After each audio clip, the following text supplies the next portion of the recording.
I'd long been aware of my great-grandmother's orphaned past, but it wasn't until late October of the previous year that she chose to disclose the truth about her family's fate. Our pilgrimage to her abode was a customary affair, a familial road voyage tinged with the realization that such excursions would dwindle in number. Turning 98, she was nearing the end of her earthly journey. Once a source of childhood delight, our jaunts to central Iowa now brimmed with subdued cordiality, an unspoken acknowledgement that this voyage might be our farewell. For hours, we traversed vast expanses of farmland, sprawling endlessly from one horizon to another. Nestled at the end of a meandering dirt trail branching off a broader dirt path, my great-grandmother's residence epitomized remoteness, especially to a city-bred soul like myself. Born there, she had spent her entire existence in that rustic sanctuary, a tenure soon to conclude. Well, arriving, we parked on a muddy expanse and disembarked, greeted by the timeless ambience of the place. Every year of my life, this haven remained immutable. The azure sky stretched above, the land undulated in waves of golden green, and the breeze whispered serenely. Save for the dwelling, the barn, an idle tractor, and the bell, nothing interrupted this symphony of senses. Perched atop a weathered metal frame, the bell, a weather vane of sorts, stood sentinel in the fields, its purpose to forewarn of impending storms in tornado-prone lands. Yet the ravages of time had long silenced its clatter. From age 5 to 26, each time I alighted from the family van, my gaze would invariably drift to that rusted relic, evoking an inexplicable disquiet. Now, at 27, I beheld a sight that jarred me. A gleaming bell, stripped of its rust, defiantly reflecting the sunlight. Entering the homestead with my kin, a gnawing sense of foreboding clouded my thoughts. Who had undertaken the task of restoring the bell? And for what reason? Attempting to dispel my unease, we congregated in the kitchen, exchanging greetings. My great-grandmother, frail yet resolute, waved off our offers of assistance as she prepared tea. The Wi-Fi password is on a note in the living room, she instructed with unwavering authority. Lose yourselves in your devices. Tea will be served shortly. My brother and I obeyed, burying ourselves in our devices, while my parents opted for the television. In those moments, we inhabited separate realms, only rejoining reality when our great-grandmother arrived with the tea. And so we shared a pleasant interlude. Later that night, as the household slumbered, a soft glow peeked from beneath the guest room door, catching my wakeful eye. With my parents in a different wing, the task of exploration fell to me. Stealthily, so as not to disturb my brother, I ventured forth. Descending the stairs, I discovered my great-grandmother still awake, perched in her imposing jade leather armchair, her gaze affixed to the television screen. Without diverting her attention, she inquired, "You aren't swayed by such matters, are you?" "Like what?" "Advertisements." She gestured toward the nearby couch. "Please, take a seat." I complied. "I'm about to disclose a family secret," she murmured, finally meeting my gaze. "This is intended for you and perhaps your brother, but not your parents. Do you comprehend?" While not entirely comprehending, I nodded in agreement. "You're aware I spent a portion of my childhood as an orphan, nurtured by an uncle after certain events."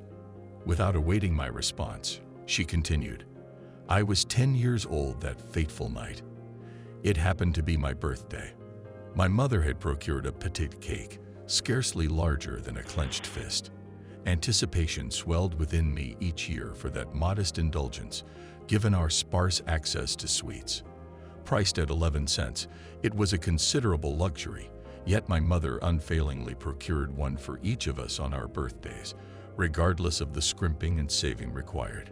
Throughout the year, I observed Mary enjoying her cake in January, Arthur in March, Eleanor in June, Clarence in July, followed by Ruth a mere week later. Then came the long wait until my turn, the odd one out, on October 29th. I eagerly anticipated that cake, hopping about the house like an exuberant hare as the day approached, as dawn broke, as the hours dwindled. Yet consumption was strictly reserved for post-supper. I monitored the clock vigilantly, the one resting atop the mantel, crafted from brass and chrome. I observed as the luminous hues of orange ceased their dance upon its surface, marking the moment night enveloped us at 6:41. It was then my mother would rise to illuminate a lamp. I glanced up at her, anticipation tingling in my veins. "Is it time?" She offered a gentle smile and shook her head. My siblings, in a harmonious protest, joined in, but her resolve remained firm. "Too soon, dear, or you'll spoil your appetite for supper." Not long after, Father trudged in from the fields, his form coated in grime and weariness etched into every line of his face. Amidst our ceaseless chatter about the cake's flavor, he consumed his meal in silence. Beneath the frosting, speculation ran rampant. Would it be raspberry, vanilla, or perhaps chocolate? As Father approached the final morsel on his plate, a pivotal moment that would signal the conclusion of supper, our voices dwindled. 4 pieces of meat and bread dwindled to 3, then 2, any second now. He halted, the last morsel suspended above a sliver of remaining gravy. Collectively, we turned our gaze towards him. Then the bell tolled. Its reverberations echoed across the fields. Father grunted, pausing before placing the final morsel back onto his plate. Rising, he swung open the front door, bracing for the anticipated gust. Yet none arrived. He spat and raised a finger to the night air, then shook his head before returning to the warmth of our lamplit haven. Arthur piped up, "Is there a storm brewing?" Mary echoed, "Could it be a tornado?" Mother reassured us with a smile, assuring that no wind meant no storm. But the bell persisted in its clamor. Father reached for the last piece of food, only to hesitate and motion to Clarence. As the eldest, Clarence comprehended the unspoken directive. On the cusp of manhood, he possessed the skill to secure the bell. Seizing a candle, he shielded its flame and ventured into the night through the yawning doorway. My siblings and I crowded around the window, peering out into the stillness. His flickering light traced a path around the house and towards the source of the incessant ringing. Gradually, the metallic clangor ceased, and the candle's glow lingered beside it for a brief interlude. "Why is he taking so long?" Ruth wondered aloud. Eleanor suggested, "Perhaps he's struggling with the knot." Knots can be tricky. Minutes passed, and to our astonishment, the distant flame ascended, a graceful ascent into the night sky. We watched, incredulous, as it disappeared beyond the roofline. Once again, the bell tolled. His knot must have unraveled, Arthur surmised.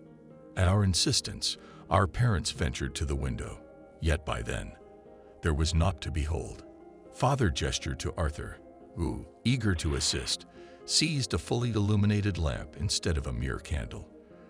With swift steps, Arthur traversed the threshold and embarked on a journey around the dwelling, vanishing into the fields while we observed from our vantage point. The lamp's radiance was conspicuous, leaving us unequivocally certain of his arrival at the crook. As the lamplight lingered there, the tolling of the bell ceased. Initially, we harbored no inkling of foreboding. Perhaps a gentle gust had wafted a strand of smoldering candlewick into the firmament, and Clarence had lost his bearings in the night's obscurity. He would soon discern the glow of the lamp, locate Arthur, and both would return. The ascendant flame we had witnessed must have been an anomaly. However, a disconcerting realization dawned upon us as we gazed into the autumnal gloom. There was still no breath of wind. We scrutinized that motionless beacon for an oddly protracted duration. What occupied his time out yonder? Was he signaling for his brother's assistance? If so, why were his cries not audible to us? In a fleeting moment when our parents diverted their gaze, the lamp flickered out. Our voices erupted in protest, but when they swiveled back, nothing remained visible.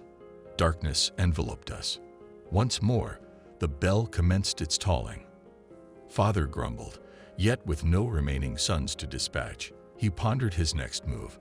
Fixing his gaze intently, he then entrusted Ruth, the eldest among us girls, with our primary source of illumination.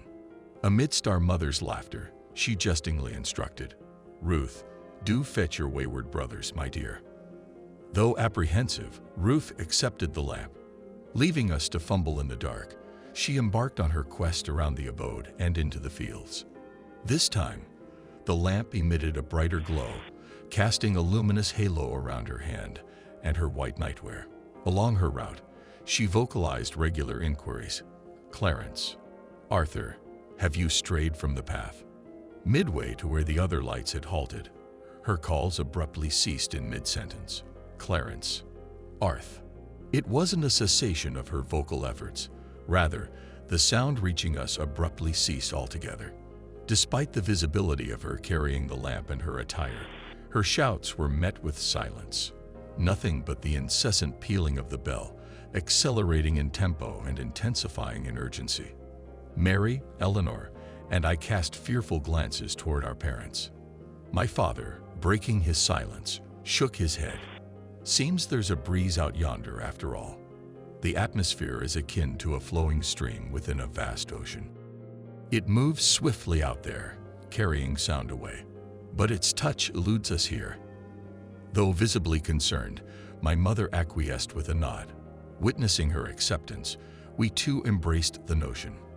Our collective gaze remained fixed on the open window. Ruth reached the bell, illuminated by a stronger light, just as its tolling ceased. Surveying her surroundings, she displayed evident apprehension. Uttering silent calls, she scanned the area before approaching the motionless bell. A partially tied rope dangled from the crook, signaling an attempted fastening. Yet Clarence or Arthur were nowhere in sight.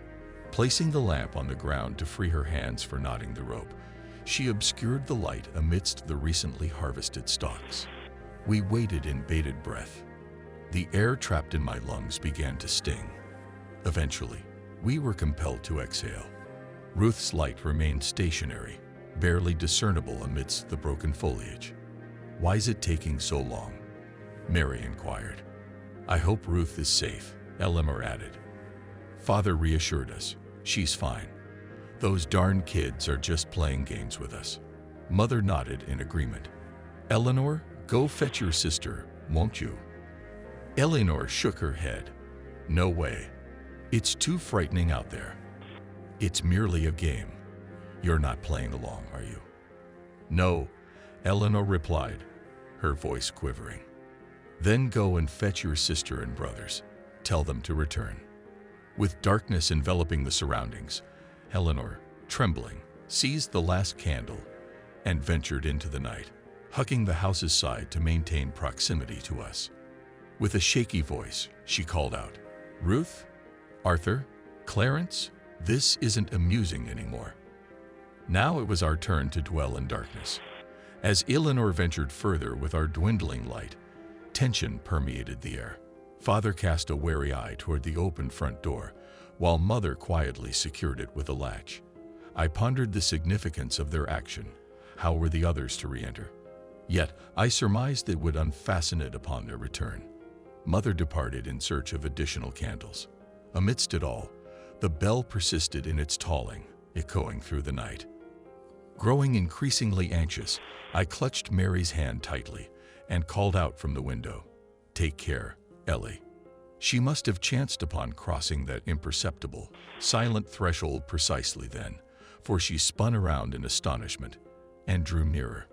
Your voices went silent, yet there's no breeze. Papa's mistaken. She retreated again.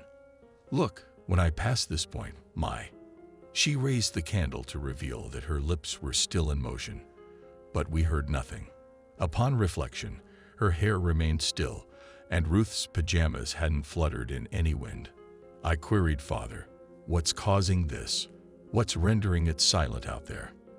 "It's merely a ruse," Father insisted. "They're all fabricating stories. She's merely pretending to vocalize to feign being muted." Eleanor reached the bell. Father's grip on my shoulder tightened near painful. She retrieved the lamp Ruth had abandoned. With one hand lifting it and the other clutching the candle, she advanced toward the tolling bell. "See," Mary whispered to Father. "The flame persists despite her neglecting to shield it." There's no breeze out there. But the bell tolls, he retorted gruffly. Hence, there is wind. Eleanor continued scanning left and right as if she had heard something. Gradually, she approached the still bell suspended from the crook. Yet, its clamor persisted. Beside me, Mary began to weep. It's all a charade, Father declared angrily. They're merely playing a game. Eleanor hurled the lamp at something in the darkness. We witnessed the lamp collide, shatter, and fade into darkness, yet heard no sound. She sprinted toward us, candle in hand, but her haste extinguished the flame. We anticipated her approach or cries, yet nothing ensued. The bell endured its clanging. We remained in apprehensive silence.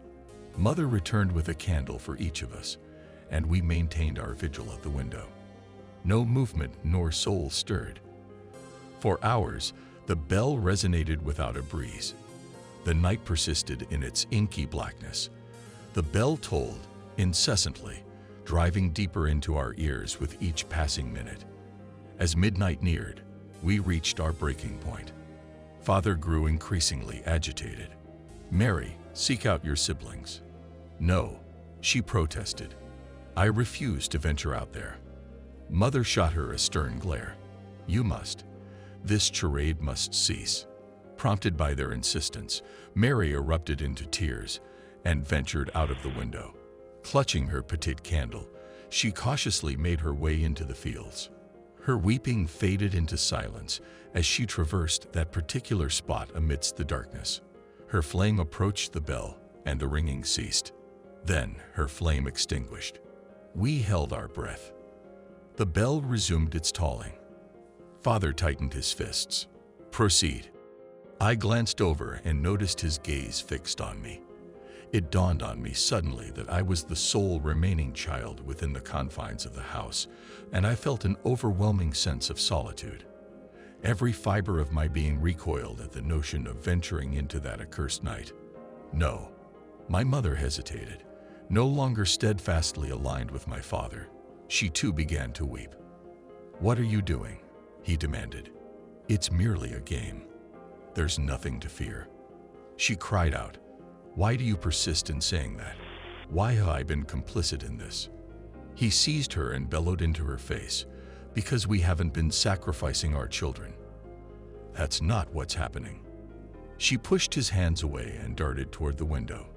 Eluding me, she tumbled out and sprinted toward the still clanging bell, her fear not of my father, but for her offspring.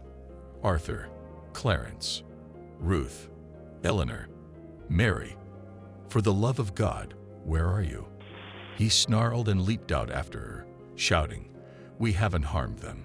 Everything is under control. Their voices echoed until they reached that enigmatic point in the darkness, and all fell silent, save for the bell. Thrice it ceased its tolling, and thrice it resumed. In a panic-driven frenzy beyond rationality, I sealed shut the window and barricaded every entrance to the house with furniture. Cowering in a cupboard, I clutched the dwindling candle close to my face as it slowly melted toward my fingers. I was alone, inexplicably alone. Despite witnessing the peril and staring it down, they had all ventured out, one by one. Surrounded by a full complement of siblings my entire life, I was now utterly and completely isolated in a house marooned in the wilderness. By the time my candle dwindled, it was 3 in the morning when a knock reverberated at the door. Trembling, I remained silent. 40 heartbeats later, the knock resounded again, louder this time. I quivered, clutching my candle tightly. The third knock echoed like a thunderous crash or blow, and I heard the door shatter inward. 60 heartbeats passed in utter silence, until the floorboards betrayed the presence of an unseen visitor. A whisper of instinct urged me to extinguish my candle, fearing it might betray my hiding place through the cupboard's cracks. Yet, I dared not plunge into darkness. The prospect of it unnerved me to the point of potential outcry, so I kept the flame flickering. Soft, deliberate footsteps traversed the dwelling. The intruder appeared to halt and listen intermittently, then dart forward in frantic spurts, only to come to an abrupt stop. 400 heartbeats later, the bell resumed its tolling. But this time, it chimed from within the house. It resounded from the kitchen. It echoed near the bed. It reverberated outside my hiding spot. Clang, 10 feet distant. Clang, 5 feet away. Clang, just outside the cupboard door. And then it swung open. With bated breath, mouth agape and eyes widened, I awaited my great-grandmother's continuation. After a pause, it dawned upon me that her narrative had concluded. But what did you see? She shook her head. That's beside the point. I stand before you, thus I endured, and the mind of a young lad like yourself need not dwell on the terrors lurking beyond the civilized cities of men. Swallowing hard, I inquired, "You're not jesting, are you? This truly occurred?" "Yes." Her gaze drifted into the distance, illuminated by the glow of the television. "However, here's the crux of the matter, and what you ought to relay to your sibling. The entity that pried open that cupboard door and peered at me from the shadows, the creature that harbored hopes of extinguishing my candle ere the break of dawn, had a bell affixed to one of its teeth, tethered with a blood-soaked cloth. Thus, when it moved to hunt, the bell would ring. Somehow, some valiant soul managed to affix a warning bell to that fiend before meeting their demise. Throughout the night, we were plagued by the clamor of that warning bell, yet each member of my family ventured forth into the darkness. One by one, we chose not to heed the caution, for we were averse to acknowledging the truth. My father, halfway through, comprehended the gravity of his actions, yet he shunned acceptance, perpetuating the deceit. I narrowed my gaze. "What do you mean?" She briefly clasped my hand. "Fear may urge you to extinguish your candle, yet reason implores you to keep it alight. Do not succumb to fear. Keep it burning, and you shall persevere." As I turned my head, a distant sound reached my ears. "Is that the bell?" I was so engrossed, I failed to notice. "How long has it been tolling?" She merely clenched her fist and redirected her attention to the television.